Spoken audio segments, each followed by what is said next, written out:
झारखंड की हेमंत सरकार की ओर से लॉकडाउन की स्थिति में बाहर फंसे मजदूरों और बाहर पढ़ रहे छात्रों को झारखंड न लाए जाने के विरोध में बीजेपी के तमाम जो विधायक हैं, जो सांसद हैं, बीजेपी कार्य समिति के सदस्य हैं और पार्टी के प्रमुख पदाधिकारी आज अनशन पर अपने अपने घरों में बैठे हैं। ऐसे में बीजेपी के विधायक दल के नेता बाबूलाल मरांडी जी हमारे साथ हैं। उनसे जानते हैं कि ये विरोध क्यों है। सर, ये विरोध कैसा विरोध है? मुख्यमंत्री आरोप लगा रहे हैं कि भाजपा राजनीति कर रही है। तो मैं ये कहूँगा कि ये लॉकडाउन का 29वां दिन आ गया। अब याद करें तो इस विषय को लेकर के हम लोगों ने आवाज उठाई तो सरकार ने, हेमंत सोरेन जी ने कई एक घोषणाएं की। लेकिन आज हालत क्या है? पहली बात तो अगर हम जांच की ही लेंगे तो जांच ही बहुत धीमी गति से चल रहा है। कल भी अखबारों में छपा कि 1200 करीब जांच की सिंपल पड़ा हुआ वेटिंग में। 2-3 पेशेंट ऐसे आए जिसकी अखबारों में सब छप रहा है। एक सप्ताह के बाद रिजल्ट नहीं आया और उनको छुट्टी कर दिया गया, घर चले गए और बाद में पॉजिटिव आया तो फिर बाद में पकड़ करके फिर आइसोलेशन में गया। तो ये क्या दर्शाता है? आखिर जांच इतनी सुस्त गति से क्यों चल रही? इस काम को सरकार ने किसने रोका जांच करने से? तो एक तो जांच की इनकी गति बिल्कुल धीमी है, लगता है कि लापरवाही टाइप है। सोशल डिस्टेंसिंग भी जिस प्रकार से पालन होना चाहिए वो भी नहीं हो रहा है। रोज लोग भाग रहे हैं। आज तो हमने देखा कि अखबार में कुछ पुलिस पदाधिकारी के ऊपर कार्रवाई हुई। ये स्थिति क्यों पैदा हो रही है? उसे पहले भी लोग भाग, अखबारों में छप रहा है लॉकडाउन का जिस प्रकार से पालन होना चाहिए वो सब हो नहीं रहा है अपने इलाकों में, जहाँ जो अधिक प्रभावित क्षेत्र है वहाँ पर। तो ये साफ दिख रहा है कि भाई सरकार इस मोर्चे पर भी पूरी तरह से विफल दिख रही है। दूसरा, जो सरकार ने कहा था कि यहाँ गरीब किसी को कोई कमी नहीं होने देंगे, जबकि केंद्र सरकार ने अनाज मई तक की सरकार को दी।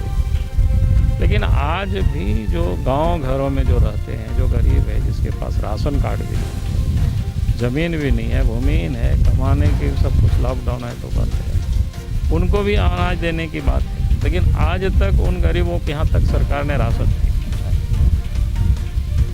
उसके बाद आगे प्रवासी मजदूरों का देखिए, कल तो सरकार ने ही जारी किया 9 लाख से अधिक प्रवासी जो राज्य से बाहर में जाकर के देश के विभिन्न हिस्सों में लोग काम करते हैं। 9 लाख मजदूरों का भी राज्य के विकास में बड़ा योगदान है।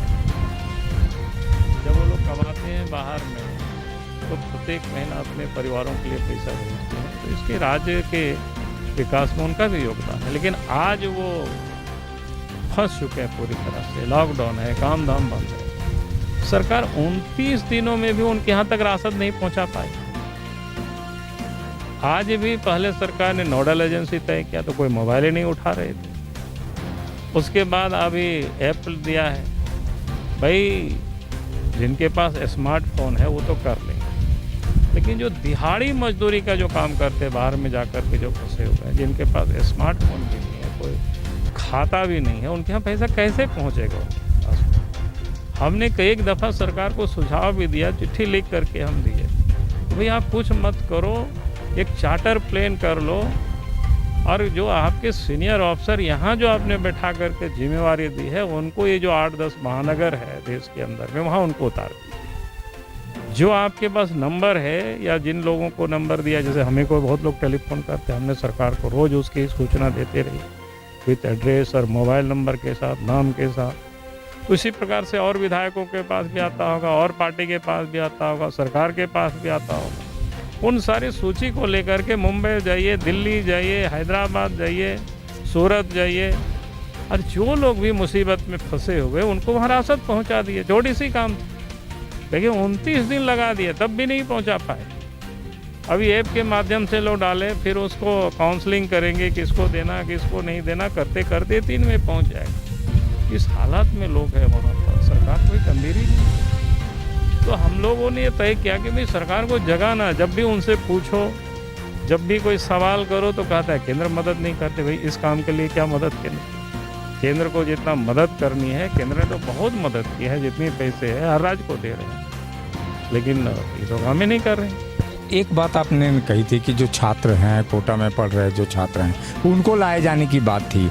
तो ऐसे में 4 राज्यों ने इनकार कर दिया है कि लॉकडाउन में किसी भी बस को जाने नहीं देंगे, और उन्होंने इनकार कर दिया है कि गुजरने नहीं देंगे बस को। नहीं, पहली बात तो मैं कह रहा हूँ कि उनको बात करनी चाहिए, उन राज्यों से भी बात करनी चाहिए, क्योंकि सड़क से आनी है और सुरक्षित तरीके से लानी चाहिए।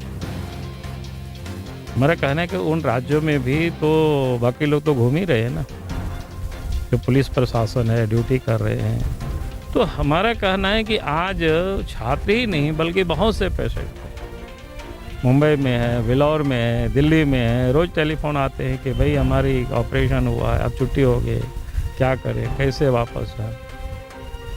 तो हमें इन सारी चीज़ों को गंभीरता से विचार करनी चाहिए सरकार को ना, और हमें लगता है कि राज्य सरकार पहल करेगी। तो ऐसा नहीं है, आखिर यूपी ने पहल की तो राजस्थान की गवर्नमेंट ने, वहाँ के मुख्यमंत्री ने परमिशन दिया, फिर उन लोगों को लेकर के आए। लेकिन यहाँ तो हर बातों को कैसे न कैसे टालना, तो फिर केंद्र के मत्थे उसको मार दो।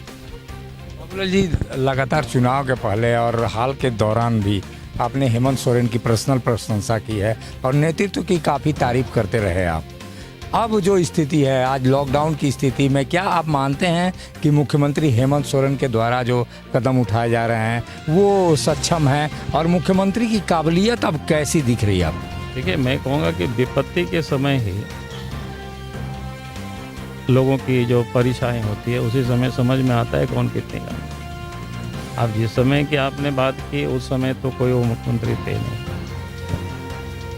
लेकिन अब समझ में आ रहा है। जैसे हमने बताया है कि आप किस प्रकार से, तो अगर यहाँ गरीब गुरुओं को जिसके पास राशन कार्ड नहीं, उसको अगर आज तक अनाज नहीं पहुँचा पाए, उस पर सरकार ने आज तक कोई निश्चित निर्धारित मानक तय नहीं कर पाए, तब इसकी काबिलियत को क्या कहेंगे? भाई 29 दिन हो गया, बाहर में जो फंसे हुए मजदूर हैं उनके यहाँ तक वो राशन पानी नहीं पहुँचा पाए, तो हम क्या माने? यहाँ पर जो छोटी सी जो चीज़ें हैं जहाँ पर जांच की, उसमें से जो गति देखनी चाहिए, लॉकडाउन का सख्ती से पालन होना चाहिए, ये सारी चीज़ें दिख नहीं रही, तो हम क्या कहेंगे इस के बारे में? एक बड़ा सवाल है कि आप लोगों पर ये आरोप लग रहे हैं कि आप इस पूरे कोरोना संक्रमण के दौरान सांप्रदायिक रंग दे रहे हैं। भाजपा के नेता और भाजपा के विधायक, सांसद एक तरह से सांप्रदायिकता से इसको जोड़ रहे हैं कहीं ना कहीं। ये मुख्यमंत्री का स्पष्ट आप लोगों पर आरोप है।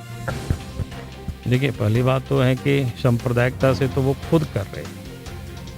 आपने देखा होगा कि जब हिंद पीढ़ी में डॉक्टरों के साथ, पुलिस के जवानों के साथ जो वहाँ झगड़े, जो विरोध, उसके बाद सरकार ने क्या किया? एक खास वर्ग के लोगों को चुन चुन करके पदाधिकारियों का वहाँ पदस्थापन किया, तो हमने उसका विरोध किया। भाई ये गलत है।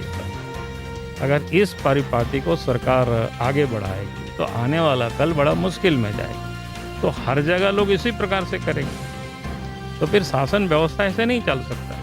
हमने तो इसी को कहा था। तो सरकार अगर उसी प्रकार से काम करेगी तो जो गलत काम करेगी और उस पर अगर हम चुप रहेंगे तो फिर झारखंड की जनता हमें भी माफ़ नहीं करेगी। भैया आप देख रहे थे इस प्रकार की गड़बड़ी हो रही है, तो फिर आपने क्या किया? आपने आवाज़ क्यों नहीं उठाई? बाबूलाल मरांडी जो बता रहे थे कि राज्य सरकार उन कदमों को नहीं उठा पा रही है जो कदम इस कोरोना के संकट के दौर में उठाने चाहिए, और ऐसे में मुख्यमंत्री हेमंत सोरेन की सरकार को बाबूलाल मरांडी ने पूरी तरह से इस संक्रमण के दौर में पूरी तरह से असफल बताया है। सहयोगी संजय के साथ अशोक कुमार, मुखर संवाद, रांची। झारखंड का नंबर 1 एकमात्र संस्थान NIPM Sai tower 4th floor, circular road.